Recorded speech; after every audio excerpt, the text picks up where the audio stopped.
beloved soul, you are welcome here. Take a slow breath and allow yourself to settle. There is nothing you need to do but rest. May peace surround you, and may you feel held in gentle care. Birth and preparation of Jesus. Luke chapter 1. In the beginning, God created the heavens and the earth. Now the earth was formless and void, and darkness was over the surface of the deep. And the Spirit of God was hovering over the surface of the waters. And God said, "Let there be light," and there was light. And God saw that the light was good, and he separated the light from the darkness. God called the light day, and the darkness he called night. And there was evening, and there was morning, the first day. And God said, "Let there be an expanse between the waters, to separate the waters from the waters." So God made the expanse and separated the waters beneath it from the waters above. And it was so. God called the expanse sky. And there was evening, and there was morning, the second day.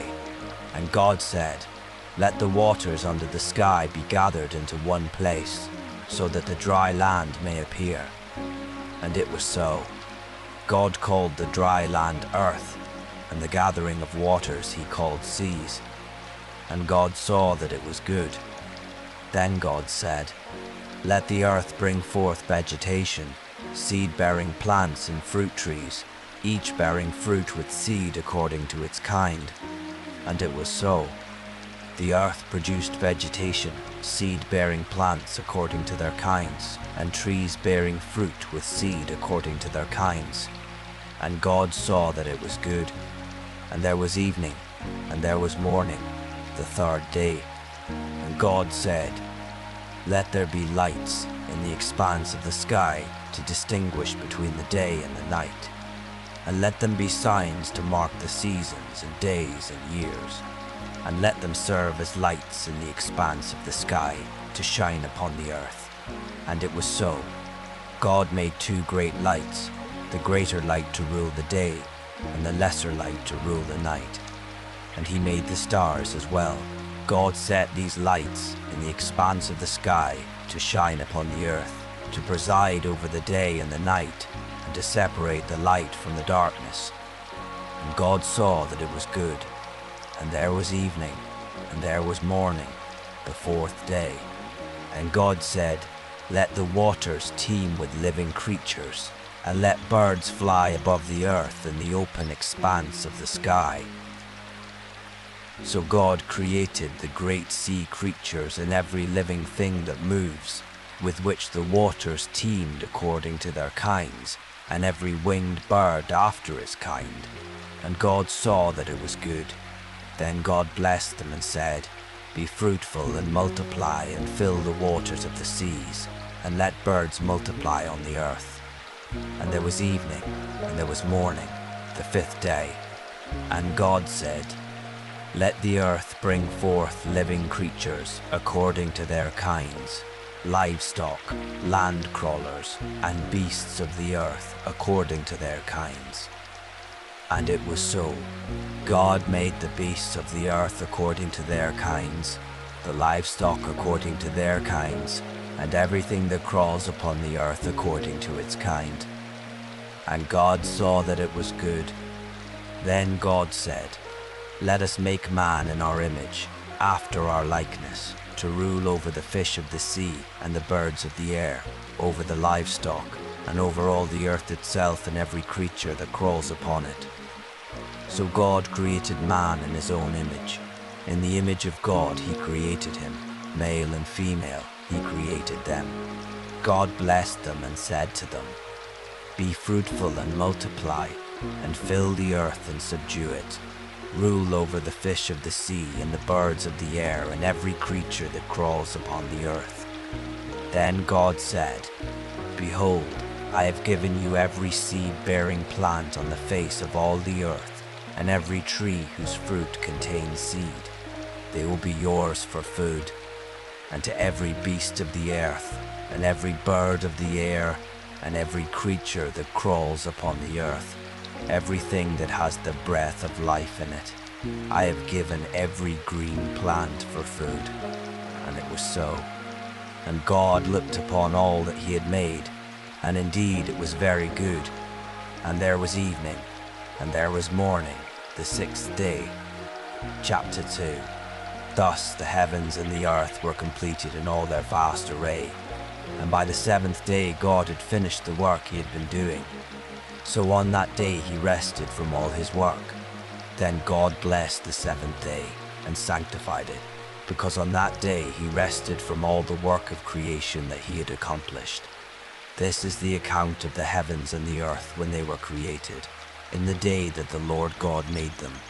Now no shrub of the field had yet appeared on the earth, nor had any plant of the field sprouted, for the Lord God had not yet sent rain upon the earth, and there was no man to cultivate the ground. But springs welled up from the earth, and watered the whole surface of the ground. Then the Lord God formed man from the dust of the ground, and breathed the breath of life into his nostrils, and the man became a living being. And the Lord God planted a garden in Eden, in the east, where he placed the man he had formed. Out of the ground the Lord God gave growth to every tree that is pleasing to the eye and good for food. And in the middle of the garden were the tree of life and the tree of the knowledge of good and evil. Now a river flowed out of Eden to water the garden, and from there it branched into 4 headwaters. The name of the first river is the Pishon. It winds through the whole land of Havilah, where there is gold. And the gold of that land is pure, and bdellium and onyx are found there. The name of the second river is the Gihon. It winds through the whole land of Cush. The name of the third river is the Tigris. It runs along the east side of Assyria. And the fourth river is the Euphrates. Then the Lord God took the man and placed him in the Garden of Eden to cultivate and keep it. And the Lord God commanded him, "You may eat freely from every tree of the garden, but you must not eat from the tree of the knowledge of good and evil, for in the day that you eat of it, you will surely die." The Lord God also said, "It is not good for the man to be alone. I will make for him a suitable helper." And out of the ground the Lord God formed every beast of the field and every bird of the air, and he brought them to the man to see what he would name each one. And whatever the man called each living creature, that was its name. The man gave names to all the livestock, to the birds of the air, and to every beast of the field. But for Adam no suitable helper was found. So the Lord God caused the man to fall into a deep sleep, and while he slept, he took one of the man's ribs and closed up the area with flesh. And from the rib that the Lord God had taken from the man, he made a woman and brought her to him. And the man said, "This is now bone of my bones and flesh of my flesh. She shall be called woman, for out of man she was taken." For this reason, a man will leave his father and mother and be united to his wife, and they will become one flesh. And the man and his wife were both naked, and they were not ashamed. Let the weight of today slip quietly away as you find stillness. Chapter 3. Now the serpent was more crafty than any beast of the field that the Lord God had made. And he said to the woman, "Did God really say, 'You must not eat from any tree in the garden'?"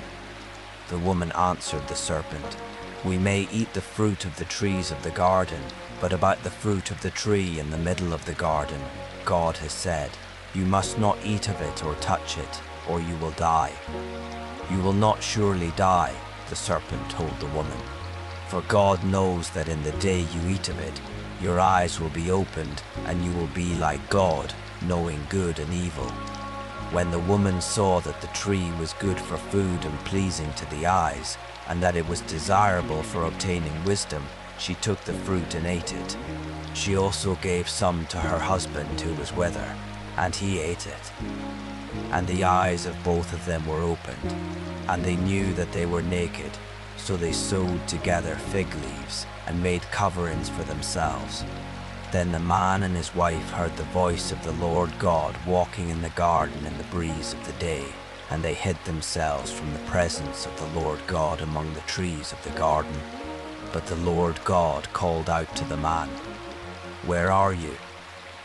"I heard your voice in the garden," he replied, "and I was afraid because I was naked, so I hid myself." "Who told you that you were naked?" asked the Lord God. "Have you eaten from the tree of which I commanded you not to eat?" And the man answered, "The woman whom you gave me, she gave me fruit from the tree, and I ate it." Then the Lord God said to the woman, "What is this you have done?" "The serpent deceived me," she replied, "and I ate."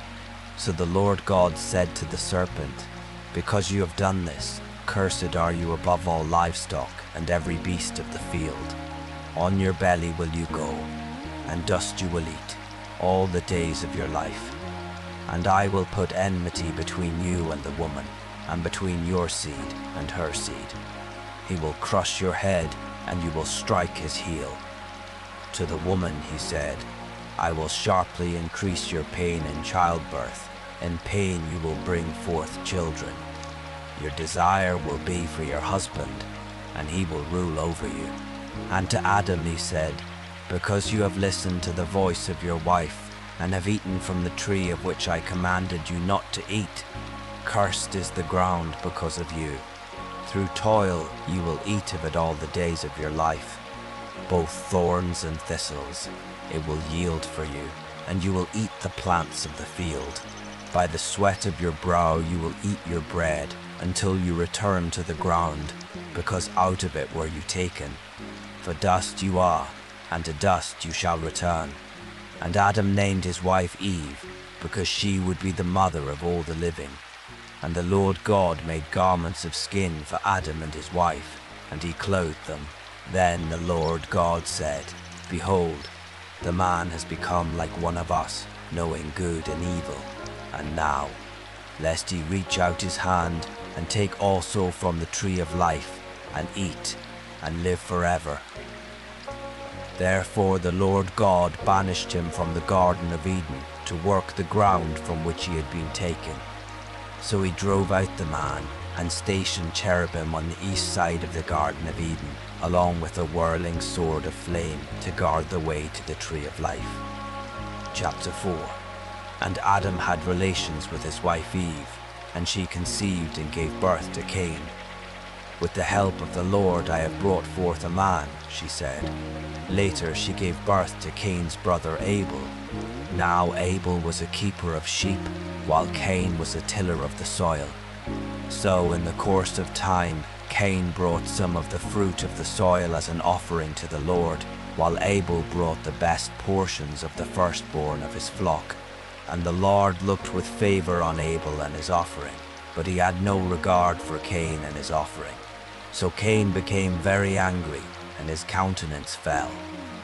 "Why are you angry?" said the Lord to Cain, "and why has your countenance fallen? If you do what is right, will you not be accepted? But if you refuse to do what is right, sin is crouching at your door. It desires you, but you must master it."